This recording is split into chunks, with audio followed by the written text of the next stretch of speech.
This weekend marks the 1-year anniversary of the collaboration that I got to participate in with Uncle Tony's Garage and Lunar Outlaw Garage to build that infamous 318 that's in Brian's 72 satellite. Kind of reminds me of it when I think about this 318. Different set of circumstances, but we're coming down to the last day of assembly, and I got a mess here. It's just dirty and greasy and stuff, metal shavings everywhere, but it's going to clean up really nicely. I'm going to take you guys through the final assembly. So far, I've of course taken it down. I went a little further into this engine than I had planned on because it came out of a running driving car, and the original idea was to take a short block from a running driving car, put some heads on it that had some port work done, a little hotter cam, and of course we got carried away because that's what hot rodders do. So I wound up deciding to re-ring this one, fresh bearings, and this is going to make a nice hot little engine for Hayden's 72 Dart. Of course, this collaboration I'm doing with JustMoparJoe. As I'm filming this, Joe is probably up to his elbows in metal port and heads and an intake.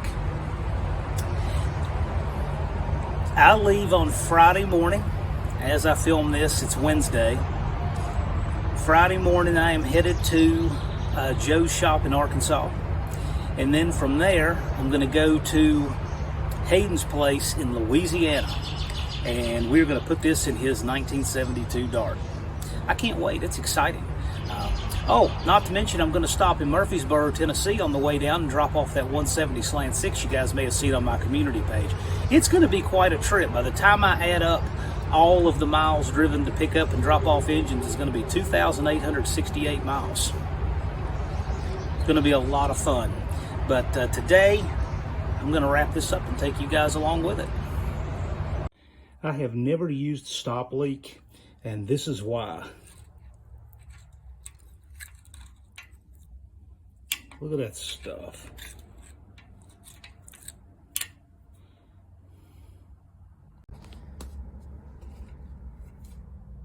This is part of the drudgery of doing something like this. It's not that I don't like to, film scraping a gasket and all that good stuff, but I'd rather just get the work done and show you guys incremental steps, and hopefully you'll like the way it turns out. But trying to video while I'm scraping gaskets, yeah, nobody wants to watch that. So anyway, fast forward through this block will look a whole lot better here in a few seconds.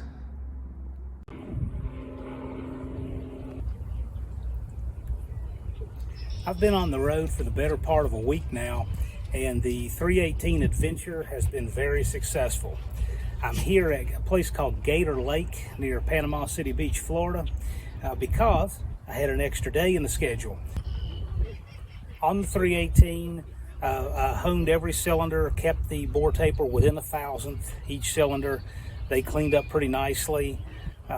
Checked with a ring, top, middle, bottom. Our ring gaps were all within spec.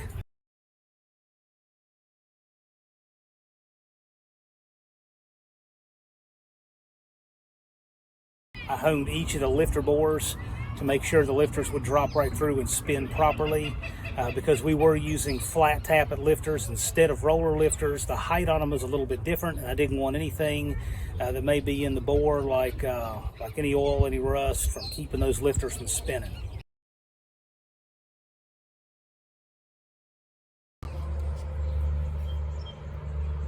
The biggest reason that camshafts flat spot on the break-in and wear out a lobe is because the lifters don't turn the bores. This lifter bore right here, the lifter fits, but it's sticks a little. We want the lifter to be able to just drop right through. So take a little small brake cylinder hone, go over them, well worth the time. Good bearing clearances. They're all right on the money, 3,000th on the mains.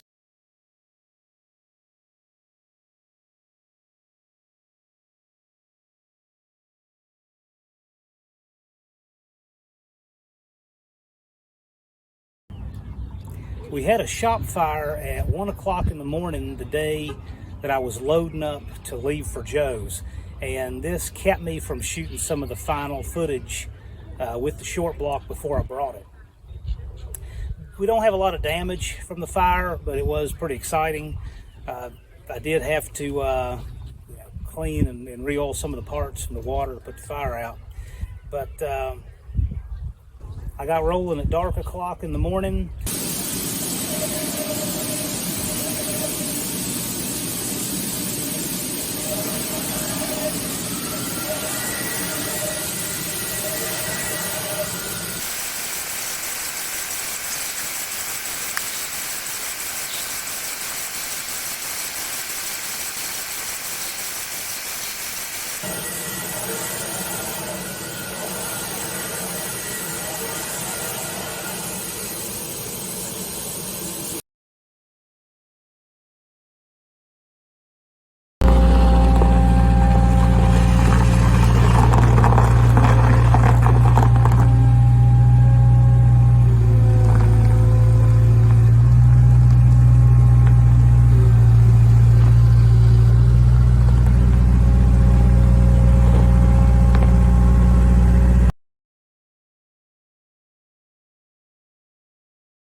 Stopped by Murfreesboro, Tennessee at the UTG Global Headquarters to drop off that 170 slant 6 and got to see the making of a video there again today.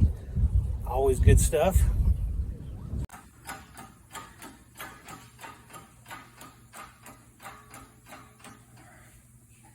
Let's see how we're fixing it.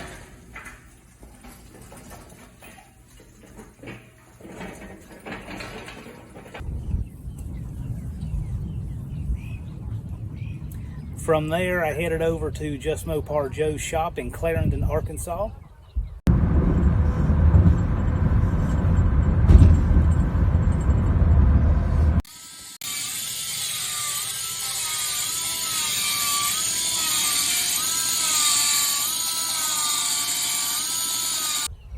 I stayed in Lone Oak on a tip from Joe. That can be a pretty entertaining place.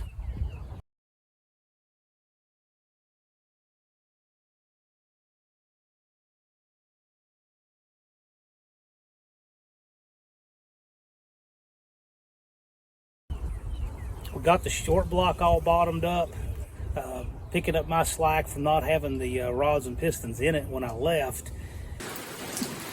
Looks a lot different than last time you saw it, doesn't it? Joe and I have been thrashing on this all day. Yesterday was just calamity day. I had 2 nuts vibrate off of the rods in the trailer and just got lost in the trailer. And Joe has a stash of them, but we did find them.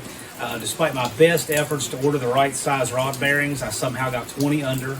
And anyway, got that covered. So it was just that kind of day. Stuff like that just happened all day long. So we didn't make as much progress yesterday as we wanted. But today, it's been the opposite. Everything has gone well. Everything's assembled nicely. And we got a complete short block here. Got the cam stabbed in it. Tell them a little bit about the cam, specs on the cam. The cam's a Lanati Voodoo, so it's a little bit bigger than the one I just put in the 413. If you haven't seen that, go watch it. Plug myself in. I think the duration's somewhere around 270 or 276. Does that sound right? Something like that. Yep. So it's split lift and duration, but should be great for this engine. Yeah, I think it's going to run really nicely. I like the Voodoo. Cam has already been broken in another engine with no miles, but a complete break-in, so that's an advantage on this. Just to generate some internet hate, we flipped the pistons around reversed just so that people won't like it. And painted it early Chrysler blue. I think it's going to make a nice little engine. Yeah, should be good. Yeah, so we're going to keep thrashing, and you guys will get another update on it, and it'll look like the whole thing. And got the heads on intake.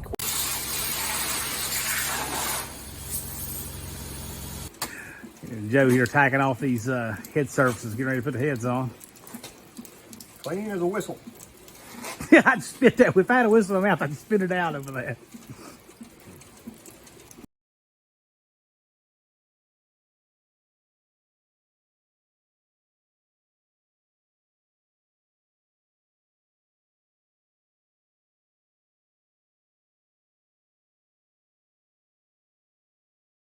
We ran it on the, just blocked it up and ran it right where it sat with a test carburetor Joe had, an Edelbrock 750 and a points distributor, just to make sure everything ran and sounded good before we delivered it to Hayden, and we were quite pleased. Oh yeah, please forgive the header on one side and manifold on the other. Joe doesn't have any headers that clear that 90-degree oil filter adapter. How many bolts went in there?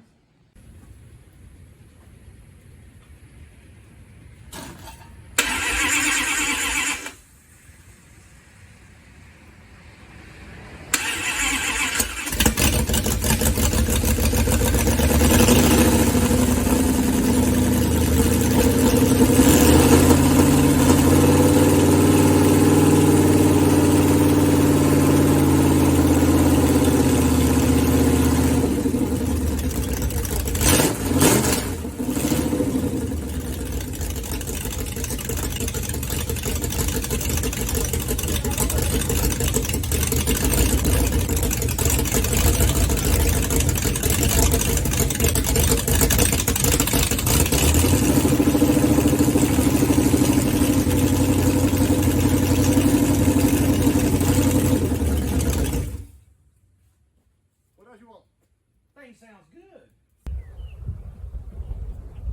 Sounds good, right?